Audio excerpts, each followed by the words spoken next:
Acquired immunity. The resistance that an individual acquires during life is known as acquired immunity. It is also known as adaptive or specific immunity.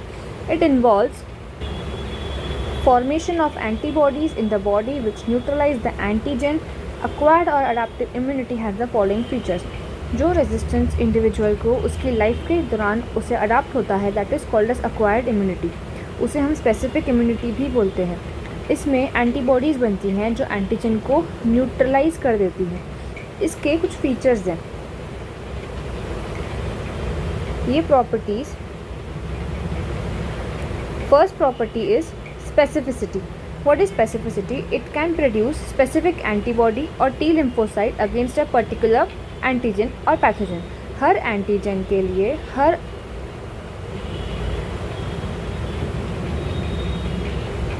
एक अलग antibody बनाई जाती है हमारी body के through. अगर 1 lakh antigen होंगे तो 1 लाख एंटीबॉडीज़ भी होंगी और सारी अलग होंगी. No antigen has a similar antibody. Second is diversity. It can recognize a vast variety of diverse pathogen or foreign molecules. इतने सारे पैथोजन हैं वर्ल्ड में, 1 लाख के ऊपर मिलियंस में पैथोजन्स है. उन सबको ये रिकॉग्नाइज कर सकता है. एक्वायर्ड इम्यूनिटी उनको रिकॉग्नाइज करती है और उनके लिए एंटीबॉडी बनाती है. Discrimination between self and non self. It differentiates between own body cells and foreign molecules. एक पॉइंट ऐसा आता है जब हमारी एंटीबॉडीज़ एंटीजन से फाइट कर रही हो. एक पॉइंट ऐसा आता है कि सारे एंटीजन ख़त्म हो चुके होते हैं और ये एंटीबॉडीज़ अपने ओन सेल्स को ख़त्म करने वाली होती हैं. तो एक सिस्टम होता है जो उसे बताता है कि अब जो जिन सेल्स को मार रहे हो वो अपने ही सेल्स है, तो you should stop. That is called as discrimination between self and non-self. What is memory? When the immune system encounters a specific foreign agent for the first time, it generates an immune response and eliminates the invader. This is called as first encounter. The immune system retains the memory of first encounter. As a result, a second encounter with same pathogen brings about quicker and stronger immune response. जब immune system किसी एक foreign agent से पहली बार contact में आता है, अगर ये कोई फॉरेन एजेंट है उससे हमारा इम्यून सिस्टम पहली बार कांटेक्ट में आया है, तो वो एक इम्यून रिस्पॉन्स जनरेट करता है और उसे हमारी बॉडी से बाहर फेंक देता है. ये हो गया हमारा फर्स्ट इनकाउंटर जो कि पहला हुआ था. अब इम्यून सिस्टम क्या करता है, इसका ऐसे समझ लो एक फ़ोटो खींच के रख देता है. ऐसे कैप्चर करके रख देता है फ़ोटो और रख देता है अपनी मेमोरी में कि वो एंटीजन दिखता कैसे था, उसे हमने फ़ाइट किस वे में किया था, उसके लिए एंटीबॉडी कहाँ बनाई थी, कैसे बनाई थी, ताकि अगर नेक्स्ट टाइम ये सेम एंटीजन हमारी बॉडी में आता है तो हमारी बॉडी को पता होगा कि इसके साथ फ़ाइट कैसे करना है और एंटीबॉडी कैसे बनानी है. So this brings about to a quicker and stronger immune response. Not types of acquired immunity. So acquired immunity में क्या है, basically it is formation of antibodies. जो कि हमने इनेट इम्यूनिटी देखी थी उसमें एंटीबॉडीज़ कहीं भी नहीं बन रही थी, बट इसमें there is formation of antibodies. So उसके टाइप्स हैं. एक्वायर्ड इम्यूनिटी के 2 मेजर टाइप्स है. One is active, second is passive. Active में भी 2 टाइप्स आते हैं, नेचुरल, आर्टिफिशियल. पैसिव में अगेन 2 टाइप्स आते हैं, नेचुरल एंड आर्टिफिशियल. तो ये क्या है? So we will say this natural acquired active immunity, artificial acquired active immunity. इसे हम कहेंगे नेचुरल एक्वायर्ड पैसिव इम्यूनिटी, इसे कहेंगे artificial acquired passive immunity. What is this? See, active immunity जब हम बोल रहे हैं हमारी बॉडी एक्टिवली इसमें पार्टिसिपेट करती है. पैसिव इम्यूनिटी हम जब बोलते हैं हमारी बॉडी इसमें एक्टिवली पार्टिसिपेट नहीं करती, इसमें रेडीमेड काम होता है. बेसिकली क्या है, it is a resistance developed by individuals as a result of antigenic stimulus. It is also known as adaptive immunity. Active immunity में भी natural और artificial. जब भी कोई एंटीजन आता है हमारी बॉडी उस एंटीजन को देख के स्टिमुलेट हो जाती है. स्टिमुलेट होने के बाद में वो बनाती है उसके अगेंस्ट एंटीबॉडी. सो इसमें देयर इज़ एंटीजेनिक स्टिमुलस इसमें प्रेजेंट होता है.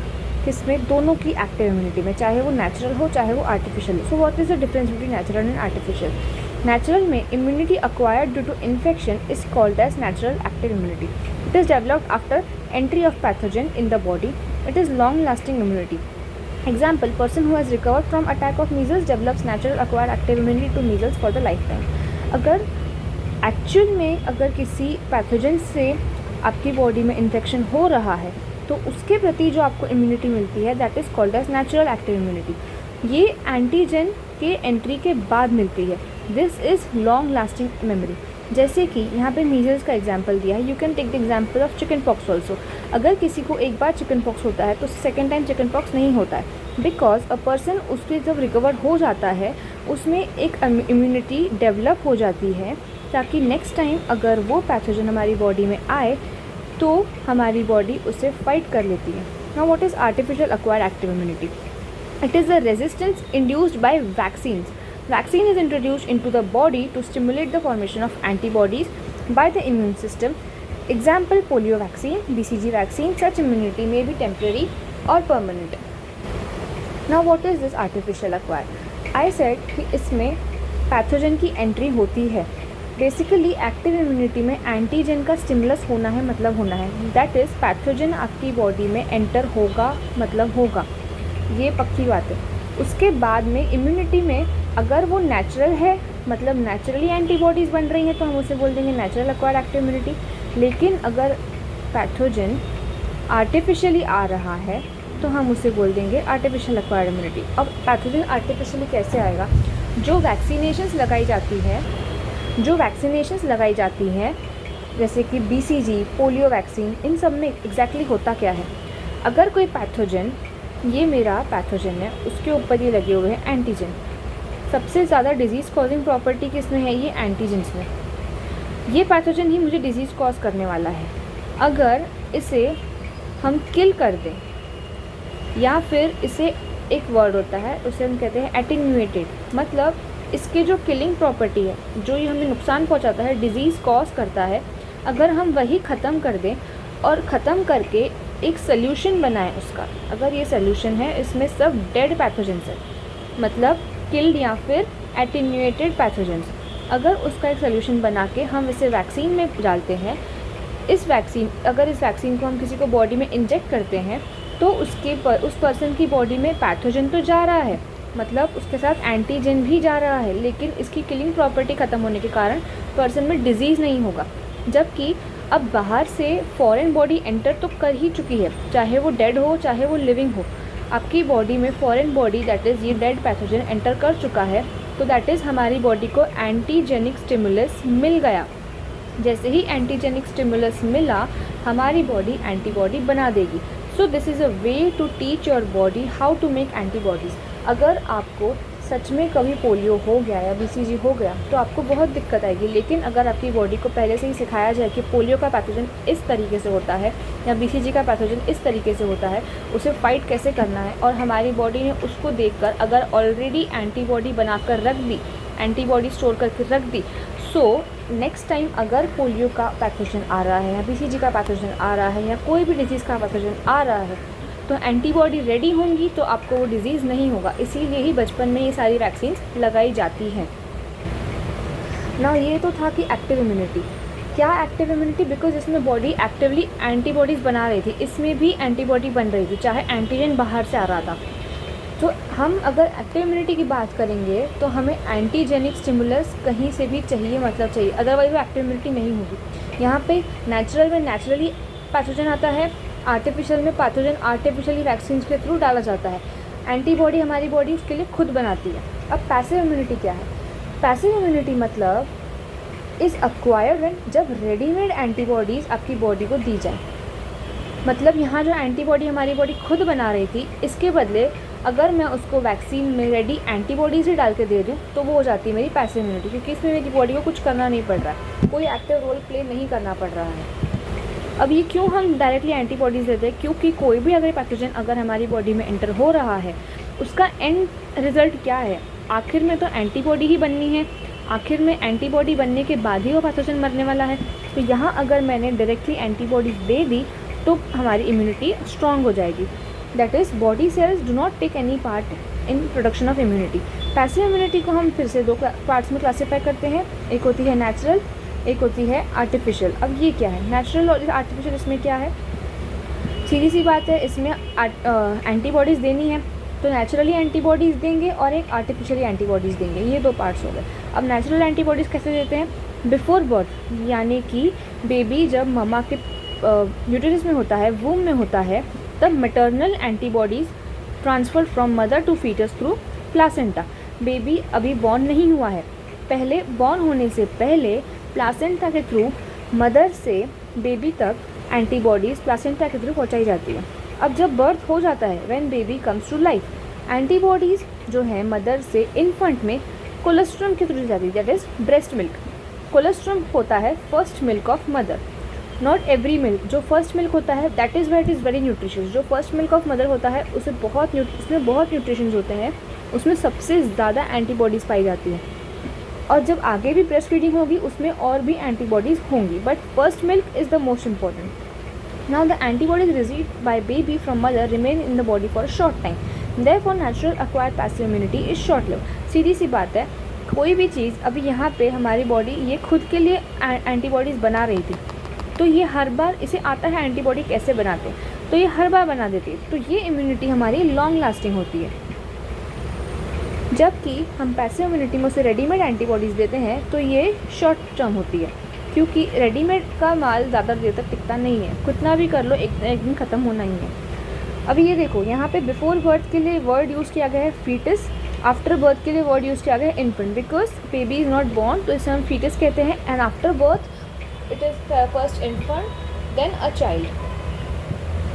Now artificial acquired passive immunity, this immunity is developed by injecting previously prepared antibodies using serum from humans or animals. For example, antibodies obtained from hyper-immunized horses are injected to humans against rabies pathogens. It is short-lived. अभी what is this? See, this immunity, इसमें पहले हमने क्या यहाँ पे क्या देखा, हमने नेचुरल पैसिव इम्यूनिटी में नेचुरली एंटीबॉडीज़ मदर से लेके चाइल्ड तक आ रही थी। अभी इसमें वैक्सीन में मैं अगर एंटीबॉडी डाल दूँ और वो दे दूँ तो that will be my artificial acquired passive immunity. ये कैसे होता है, अभी जो सिरम है ह्यूमंस और एनिमल्स का यूज़ करके उनके सिरम में अगर एंटीबॉडी बनाई जाए और उससे निकाला जाए और फिर किसी को दिया जाए तो that will be are artificial acquired passive immunity. अब ये क्यों करते हैं, अभी तुमने कोविड में देखा होगा कि लोग प्लाज्मा डोनेट करने के लिए बोल रहे थे, क्यों, बस वही कॉन्सेप्ट है, that is artificial acquired passive immunity. See, जो यहाँ पे मैंने पहले वैक्सीन बताई, इसमें इस वैक्सीन में डेड पैथोजन था, जो आर्टिफिशियल एक्वायर्ड एक्टिव इम्यूनिटी थी इस वैक्सीन में डेड पैथोजन था।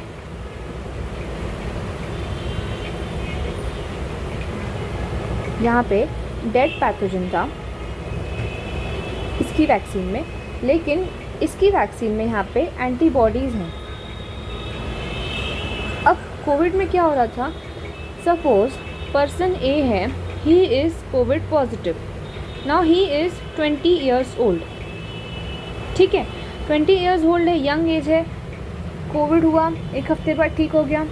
कोविड क्या था, पैथोजन था, कोविड कोरोना वायरस पैथोजन था, उसके ऊपर एंटीजन थे, वो फॉरेन सब्सटेंस है, बॉडी कोविड के लिए एंटीबॉडीज़ बनाएगी, मतलब बनाएगी, बना ली, अब बॉडी में ही एंटीबॉडीज़ स्टोर हो जाएंगी ताकि अगली बार अगर उसको कोविड हो रहा है तो यहाँ पे ही एंटीबॉडीज़ रेडी होंगी। इस तुमने देखा होगा जो सेकेंड इन्फेक्शन हो रहा था वो थोड़ा कम खतरनाक हो रहा था, जिस क्योंकि एंटीबॉडीज़ रेडी हो रही थी। अब क्या होता है, ये पर्सन तो रिकवर हो गया, लेकिन एक पर्सन बी है who is 50 years old, now he is old, अब उनकी एज ज़्यादा है तो उनमें इम्यूनिटी बहुत ही कम है, now his body is not capable of producing antibodies. तो क्या करेंगे, इस पर्सन बी के सीरम या प्लाज्मा में से एंटीबॉडीज़ अगर हम निकाल लेते हैं इंजेक्शन के थ्रू और वही इंजेक्शन के थ्रू इस बी पर्सन को दे देते हैं तो इनको रेडीमेड एंटीबॉडीज़ मिल जाएंगी, that is artificial acquired passive immunity. और ये तो हो गया एक एग्जाम्पल। दूसरा एग्जाम्पल क्या है, antibodies obtain from hyper immunized horses और injected to humans against rabies pathogens. Now rabies pathogens का क्या है, रेबीज पैथोजन बहुत ही खतरनाक होता है। रेबीज़ होता है पागल कुत्ते के काटने से, कुत्ते के अभी तुम बताओ, अगर तुम्हें रेबीज़ एक्चुअली अगर मैं यहाँ पे रेबीज़ पैथोजन तुम्हारी बॉडी में डालूंगी और फिर तुम्हारी बॉडी से कहूँगी कि एंटीबॉडी बनाओ तो it will be very dangerous. इसीलिए कमर्शियल यूज़ के लिए क्या किया जाता है, हॉर्सेस को हाइपर इम्यूनाइज किया जाता है, उन्हें इतने इंजेक्शन दिए जाते हैं। हॉर्स को जो इंजेक्शन दी जा रही है उसमें है dead pathogen of rabies, but यहाँ पे डेड पैथोजन ऑफ रेबीज आ गया। अब हॉर्स इसके लिए बनाएगा एंटीबॉडी। हॉर्स ने जो ये एंटीबॉडी बना ली, अब इसे बहुत सारी इंजेक्शन दी जाती ताकि ज़्यादा एंटीबॉडी बने और ज़्यादा एंटीबॉडी बेच सकें। यहाँ पे जो एंटीबॉडी बनी वो एंटीबॉडी फिर से एक वैक्सीन में डाल के ह्यूमंस को दी जाएगी। तो यहाँ पे 2 वैक्सीन आ गई, ये वैक्सीन और ये वैक्सीन नंबर 1, वैक्सीन नंबर 2। इसमें डेड पैथोजन है, इसमें एंटीबॉडी है। This is short live. अभी cells of immune system. There are 2 main types of cells involved in working of immune system. They are lymphocytes and antigen presenting cells. Immune system के काम करने के लिए ये बेसिकली एक factory है, उसके अंदर बहुत सारे डिपार्टमेंट्स हैं। अब वो जो डिपार्टमेंट्स हैं वो एक काम करके हमारी बॉडी को इम्यूनिटी देते हैं। मेन कौन है उसमें? सबसे main first is lymphocytes, second one is antigen presenting sales. अब लिम्फोसाइट्स में 2 टाइप है, एक है बी लिम्फोसाइट और एक है T lymphocyte. B lymphocyte gives us antibody mediated immune response, T lymphocyte gives us cell mediated immune response. Now what is this? हम देखते हैं। See, पहले हम lymphocytes पढ़ेंगे। This is a very small topic APC, तो हम first we will cover this lymphocyte का topic. Lymphocytes are main cells of immune system. They like other blood cells arise from stem cells, the hemocytoblast present in liver of the fetus and in bone marrow in adult. कहाँ से arise होते हैं ये lymphocytes? Stem cells से, hemocytoblast जो कि present होता है लीवर में फीटस के और बोन मैरो ऑफ अडल्ट में। अभी some of them undergo differentiation in gut associated bursal lymphoid tissue, tonsils या पियर्स पैचेस, इन्हें हम कहते हैं बर्सल और B lymphocytes. Others are differentiated in thymus gland and are termed as T lymphocytes. Now what is this? See, this is our bone. Bone के अंदर ये है हमारा बोन मैरो येलो वाला, उसके अंदर है हमारे स्टेम सेल्स। ना स्टेम सेल्स यहाँ बोन मैरो के अंदर भी होते हैं और हमारी जो अम्बिलिकल कॉर्ड होती है जो प्लासेंटा के थ्रू कनेक्ट होती है उसके अंदर भी स्टेम सेल्स होते हैं। Now these stem cells produce these T lymphocytes. T and B both, मतलब basically first of all they produce lymphocytes. Lymphocytes बनने के बाद में हमारे स्टेम सेल्स हैं जो कि बोन मैरो में प्रेजेंट है और अम्बिलिकल कॉर्ड में, उन्होंने बनाया लिम्फोसाइट्स। अब ऐसे समझ लो कि लिम्फोसाइट्स हैं बेबी, एकदम प्रीमेच्योर, इन्हें कुछ नहीं आता। इसे हम स्कूल भेजेंगे। Suppose there are 2 schools, school B और एक है स्कूल टी। जो लिम्फोसाइट स्कूल बी में जाएगा उसका नाम हो जाएगा बी लिम्फोसाइट, जो लिम्फोसाइट स्कूल टी में जाएगा उसका नाम हो जाएगा T lymphocyte. Now what is B? See, some of them undergo differentiation. Differentiation मतलब काम बांटना। बेसिकली बहुत सारे लिम्फोसाइट्स हैं, यहाँ इतने सारे स्टेम सेल्स ने लिम्फोसाइट्स बना के रखे हैं, इनमें से कुछ चले जाएंगे स्कूल बी में, कुछ चले जाएंगे स्कूल टी में और कुछ हो जाते हैं शैतान लोग जो बिल्कुल स्कूल बी नहीं जाते। सो दे रिमेन हियर ओनली। ठीक है। नाउ ये वाले जो बी के पास गए हैं that is bursal lymphoid tissue, जिसमें आ जाता है आपका टॉन्सिल्स और पेयर्स पैचेस, इनको हम बोलते हैं बर्सल या फिर B lymphocytes. Others go to school T.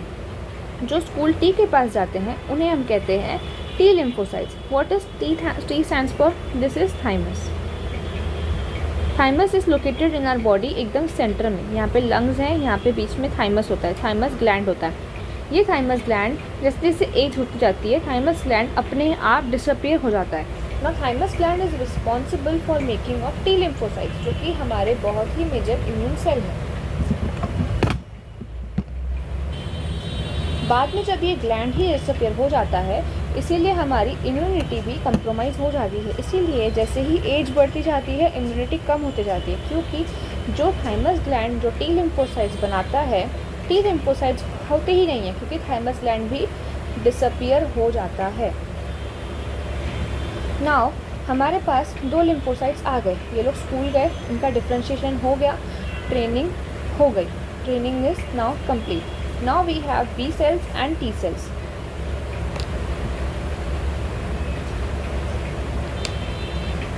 अभी ये लोग एकदम लड़ने के लिए रेडी हैं। क्या काम है इनका लड़ने का?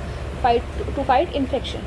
कोई भी बॉडी में इन्फेक्शंस हो रहे हैं, कोई भी बॉडी में डिजीजेज हो रहे हैं, उनसे इनको फाइट करना है। कैसे फाइट करेंगे? पहले उनको ब्लड में आना पड़ेगा, ब्लड एंड लिम्फ में। नाउ तो ये मैच्योर है क्योंकि स्कूल जा चुके हैं. So mature ones are B cells and T cells. Mature lymphocytes pass into body fluids, जो कि ब्लड है और लिम्फ है, और पूरे बॉडी में सर्कुलेट होते हैं कि कहीं एंटीजन दिख रहा होगा तो हम उससे फाइट कर लेंगे.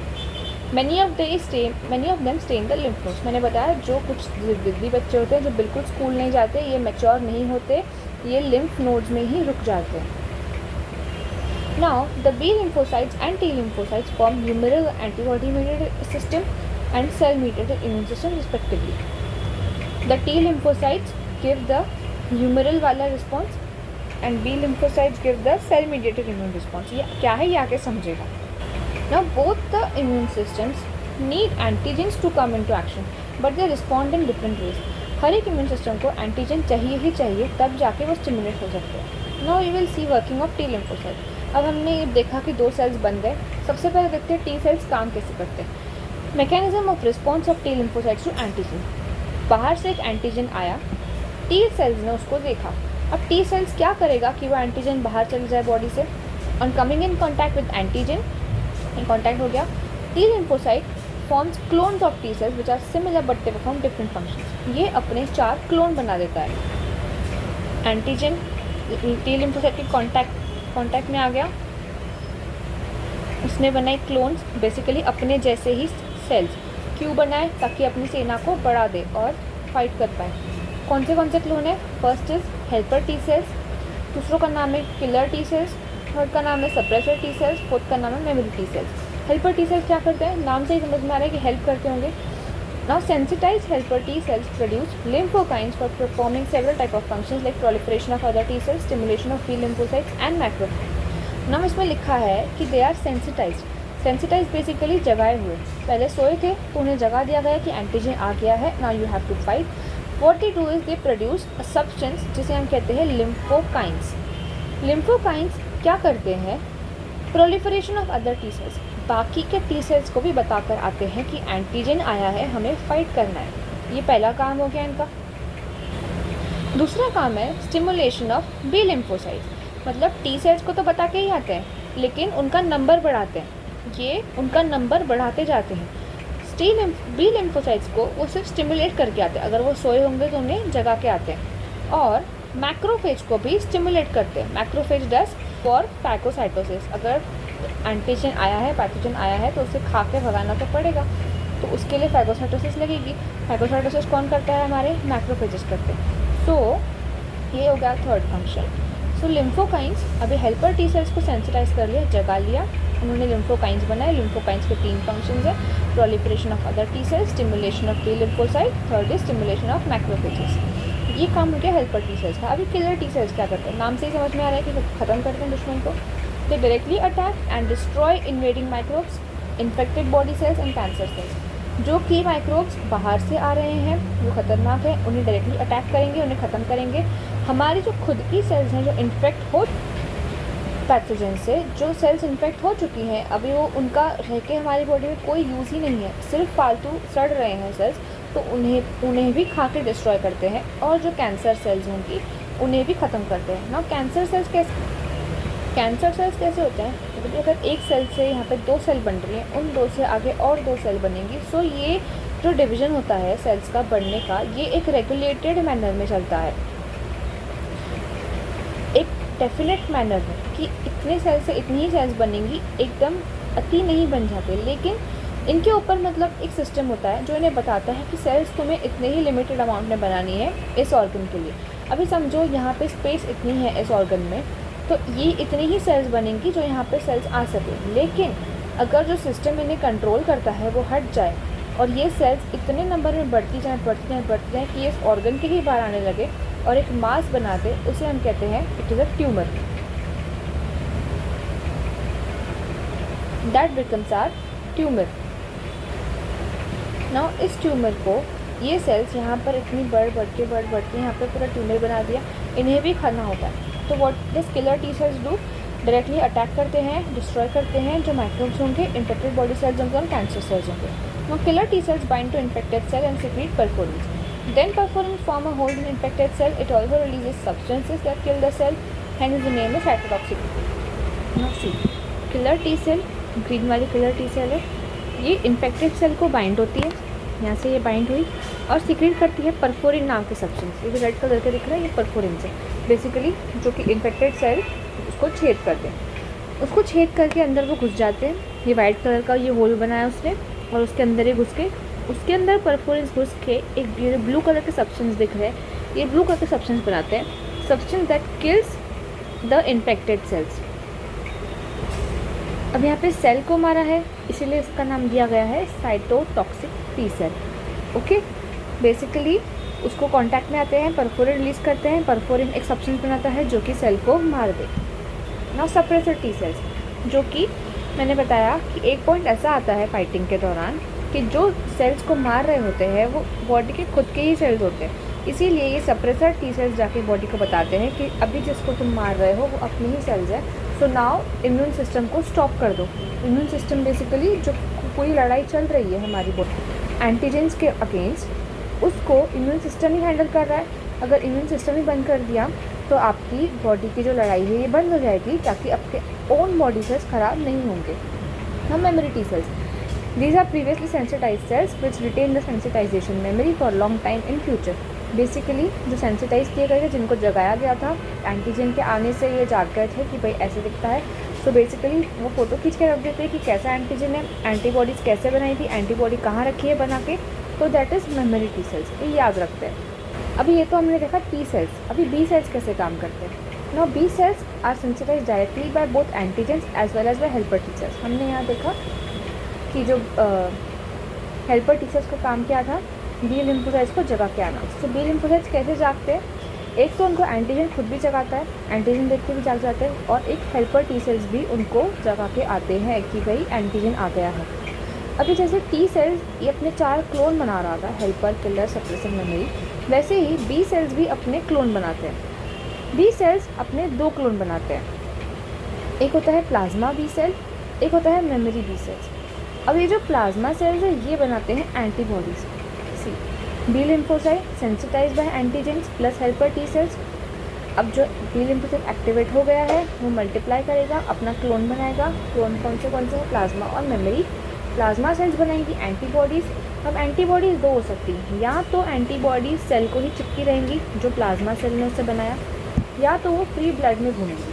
अगर एंटीबॉडी ब्लड में फ्री घूम रही है, जो बेसिकली जो चिपकी रहेगी उसका तो कुछ काम नहीं रहता, क्योंकि वो प्लाज्मा को चिपकी हुई है, तो आगे वो इन्फेक्शन फाइट कैसे करेगी। लेकिन जो एंटीबॉडी ब्लड में फ्री घूम रही है उसके मेन 3 काम रहते हैं। First work is agglutination, second work is opsonization, third work is neutralization. This is a very important function of antibody. ये सीक्वेंस में ही याद होने चाहिए, बिकॉज इसी सीक्वेंस में एंटीबॉडी अपना काम करती है। Now what is agglutination? Basically agglutination is glue कर देना। अगर कोई चीज़ को आप चिपका देते हैं उससे हम कहते हैं ग्लूइंग। सो ये अग्लूटिनेशन प्रॉपर्टी वैसी ही है। नाउ सी, ये बैक्टीरियाज है,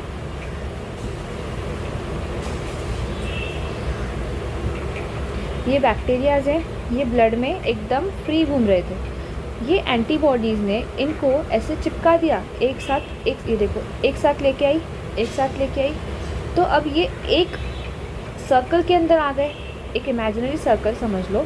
तो बेसिकली अगर ब्लड में एकदम खुलेआम घूम रहे होते तो ये एक पकड़ के मारना पड़ता, लेकिन अगर एंटीबॉडीज़ इनको एक ही जगह पे सारी बैक्टीरियाज को लेकर आ रही है और फिर इन्हें मार दे तो ये आसान होगा बॉडी के लिए। सो इसीलिए एंटीबॉडीज़ के थ्रू सी, ये ब्लड जो बैक्टीरियाज है ये ब्लड में खुले घूम रहे थे, ये ज़्यादा ओपन बैक्टीरियाज, और ये एंटीबॉडीज़ भी ऐसे फ्री थी। अगर इन एंटीबॉडीज़ ने इनको ऐसे चिपका लिया, ये देखो पूरे चिपक गए एक साथ, उसके बाद उसको वो किल कर सकती है। So this is agglutination property. The clumping of small particles as aided by agglutinin. जो मटेरियल यूज़ किया जाता है ग्लू करने के लिए उसका नाम होता है अग्लूटिनिन। ये बेसिकली क्लम्पिंग ही है, एक साथ इकट्ठा लेके आना स्मॉल पार्टिकल्स का, so that is our agglutination. Opsonization और coating of bacteria to facilitate their subsequent phagocytosis by macrophages. Now see, यहाँ पर ये बैक्टीरिया है रेड कलर का, दिस इज़ अ बैक्टीरिया। इस पर हमारी ये एंटीबॉडीज़ कोट हो चुकी हैं, ये एंटीबॉडी ये एंटीबॉडी, ये एंटीबॉडी, ये एंटीबॉडी, ये एंटीबॉडी, ये एंटीबॉडी। एंटीबॉडीज़ ने उस पर एक लेयर बना दी है, ऐसे समझ लो एक लेयर। अब इस लेयर से क्या होगा, जो फैगोसाइटोसिस है, बेसिकली बैक्टीरिया को खाना है, बैक्टीरिया की फैगोसाइटोसिस करनी है ताकि बैक्टीरिया मर जाए। अब देखो ये जो मैक्रोफेज है ये फैगोसाइटोसिस करने वाला है, ये बैक्टीरिया को ऐसे अंदर लेके खाने वाला है।